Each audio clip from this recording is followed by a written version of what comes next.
Hello and welcome to SFA Presents, where we showcase the student films of the William Paterson community. I'm your host, Joel Carrasquillo, and right next to me is Matt Bastos. Hi, Matt. What's up, man? How you doing? Welcome to SFA Presents. Thank you very much. Glad to be here. So before we play the first clip of your film, tell me a little bit about the film, anything that you would like to discuss. It was a very hard film to get put together. It was a thing where it took so much time to get it done, and I didn't think it was going to happen, and it got put together very last minute, but I'm very proud of it, and it was my first film, so I'm happy with it. All right, fantastic. Well, we're going to take a look at the first clip right now. Let's take a look at the first clip.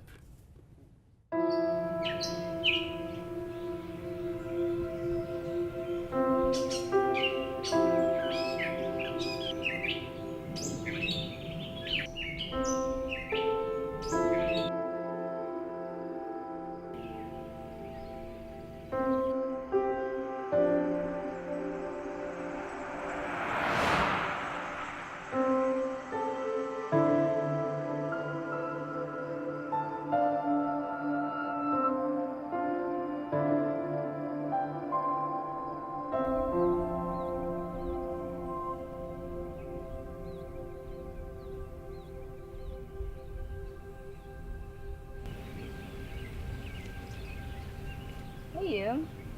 Hey. I've been cleaning the art lodge all day. Where have you been? Just here. Just here?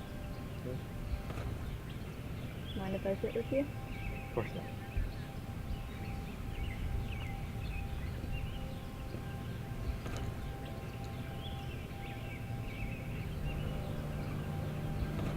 They can't just do this, you know? We've been here for years. I know, This is where I learned everything. This is where I grew up. This is where I met you. And now they're putting in this thrill zone park. Why? This place has all the fun you'll ever need. And now this means you're going home.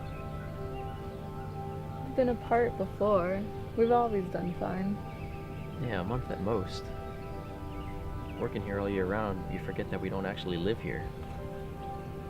When's the next time I'm gonna see you again after this? Soon. Working at camp is what's kept us together. What's gonna keep us together once we're gone from this place?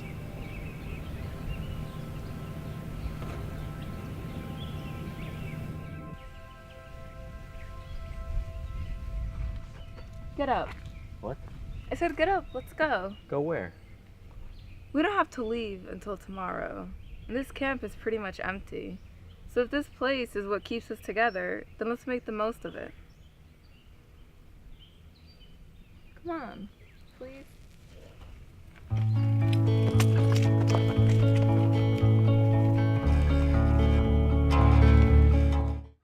That was a cool clip. Matt, I loved it. Thank you very much. Thank you, man. Let's talk more about the film. I want to know, what was your main inspiration behind the film, what keeps us together?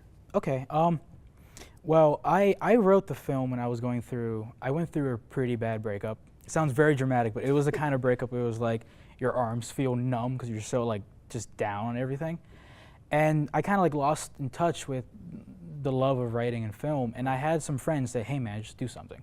Just do something. And I was like, you know, you're right. So I kind of sat down and I wrote this film based on these two camp counselors. And funny enough, they're actually based on the two people in the film. Really? They are the camp counselors at that camp. Okay. So they kind of inspired the story, and I wanted to write a story about a love that I wanted to believe in, and I did, and I'm very proud of it. And it came out, and it helped me. I don't know if I'm 100% yet, but it's getting there. And so this film really helped me. Oh, I relate to that totally. Now, you mentioned that you wrote the film. Did you also direct it and film it on your own, or did you have people collaborating with you? So on set, we had a team of 4 at maximum, 2 of which being the actors in the film. I was the director and I shot the film myself. Wow. I had an AD with me who was on boom most of the time doing sound on location. But it was a thing where, you know, everyone was kind of jumping around. If I needed light at a certain scene and one of the actors wasn't doing anything, they grabbed the light. It was a team of 4 at all time. And I'm very fortunate. Everyone was all hands in. I was very, very happy with it. That's awesome. And what I loved about that clip in particular was that it focused on just the couple, the 2 people, the man and the woman. Now, that was able to let the audience focus on their relationship. Were you trying to create some sort of statement on love?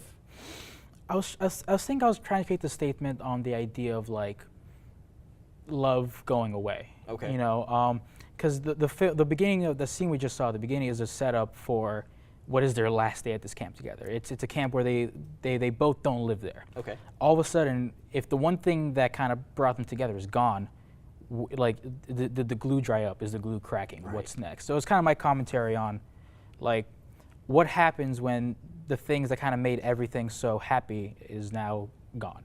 Okay. So. Very interesting stuff, Matt. Very interesting. Thank you, man. Right now, we're going to take a short break, but when we come back, we'll have another clip and the rest of our interview. Don't go away. You're watching SFA Presents.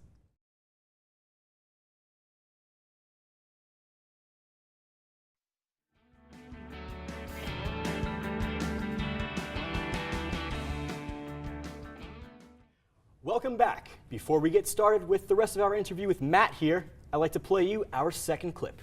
Let's take a look.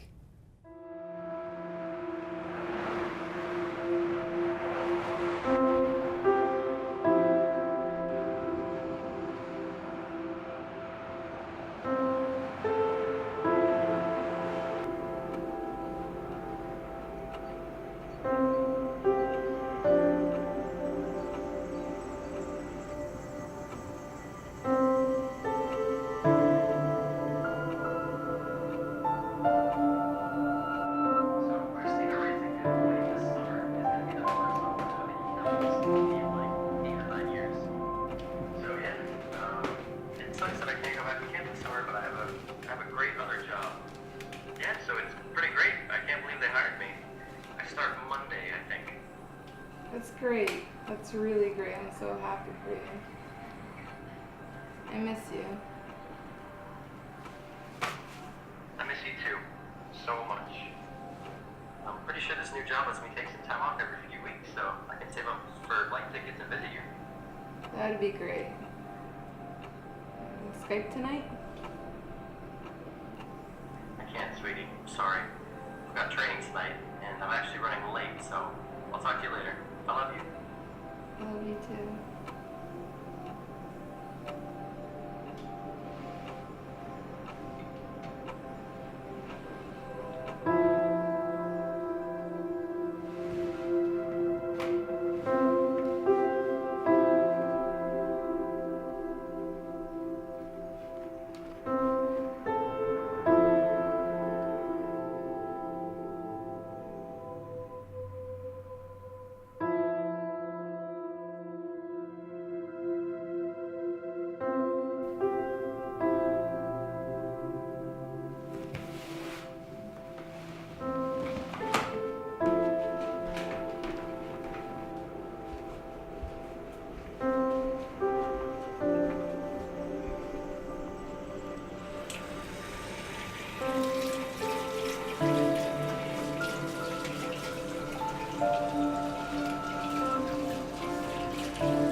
Wow, that was a powerful clip. Matt, really powerful. Thank you, man. Let's Thank talk you. a little bit about it more. So one thing that really stuck out to me in that clip that we just played was the theme of time. Why did you decide that you would use time as the reason for the couple's separation? I wouldn't say more so time, but I say it's now that they are, because now in this point of the film, they are apart. They are back in their respective homes. And now I have a clock ticking in the background to show that, like, not the reason they're apart is not because of time, but time is so much more exemplified because of it. Now that they're away, they feel the length of being away much more. Right. It's much more of a physical feeling now. So I kind of try to have her isolation with the clock ticking in the background, constantly being like, this is just another second you're away from each other. Okay. Just another second going on, and kind of like using time as a basis to show like the longing for someone that's not there Okay. with you. Got it. And then the music too, oh God, it made such a big impact in that scene. Yeah. Like you were just telling me now that whenever someone saw that specific clip and they cried, you were like, yes! Oh yeah. All credit to my best friend Brian Fry. We actually play in a band together. Okay. Me and him on every project we do, whether I'm directing or just being a DP, he always scores it, and we just have this really great chemistry in the band and in the film world where my visuals and his music just collide so well together. wow. And so he's like my go-to guy. I've always worked with him, always will. And did you have that sense of, all right, I want these type of emotions to be conveyed in the music, and right away you said he understood it right there. I described the emotions I was going for Right. in 3 words, and he said, "Give me a few days." Came back, few and that was days. it. It was perfect. Oh my God, that's so powerful. I loved was it. I was awesome. looking at it, I'm just like, I'm not gonna cry, I'm not gonna cry. But I didn't, and it was really great. Thanks, man. So what I also want to talk about was the editing, obviously. Tell me about the choices that you made when it came to editing. Were you Okay. focusing on non-linear storytelling or linear? The film is very linear, but it does skip time. Sure. It does. The second half of the film takes place a while after the first half. So in that sense, it is linear. As far as editing choices, again, it was greatly helped by the music. The music Sure. really helped dictate where the beats would come in. And I, being a drummer myself, I have a really solid sense of pacing and rhythm. Sure. And again, working with my guitarist, it just collided. We just had the same rhythm together. And then as far as like cutting the shots up, I get really annoyed by constantly having to move a tripod and move stuff. Sure. So I try to go for really long shots. Right. Like I had a shot there was like a minute or so or longer, and I like long shots. I like having the camera on my shoulder and just moving it and thinking about the edit, thinking camera's gonna go here, I know where the next shot's gonna be. So I'm never limited to, being on sticks and being like, Right. okay, someone help me move this tripod. Right. Camera's on the shoulder, I know where to go, I know what the next shot's gonna be, so that helps me in editing so much more. Right. And so for the film, you used a steady cam, right? No, the camera was on my shoulder the whole On your film. shoulder the whole time. Wow. What was the reason behind that? Like obviously, sticks can yeah. be a burden sometimes. Yeah. I wanted to go for, there's this term that I heard, this DP called Yves Bollinger. He did work Sure. on Dallas Buyers Club in the film Wild, and his term is pseudo-documentary. Okay. It's meaning when the camera is almost like documenting fiction. Sure. So you can watch fiction in film with composed shots, which is beautiful, or you can be like making a documentary about a fiction, and you're so in there. And I want it to be like as if someone was just there, kind of watching the story happen, instead of watching a screen of the story happen. Okay. That was the feeling I was trying to emote with this. So obviously you didn't use a tripod. It was all just on your shoulder. Mm-hmm. What I liked about that clip in particular was that we had subtle camera movements, and I feel that with the audience watching that, Mm-hmm. it kind of brings them into that world of the couple instead of isolating them from the movie. Was that a conscious thing that you thought Yeah. of?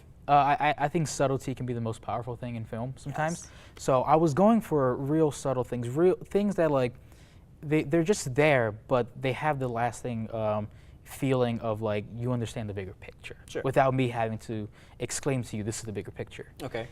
So I think subtlety is so powerful, and I think subtlety can really push a story forward without having to do much more than just show one little thing. Yeah. That's That's awesome. And then speaking more about subtlety and simplicity, which is what I really want to briefly talk about, there's not a whole lot of crazy editing techniques used in the film. It's Yeah. very simple editing. Yeah. Was that exactly what you wanted to accomplish, or did it just happen naturally when you were in post? I would say a mix of both. I'm not crazy like good at editing. I go for very simple stuff.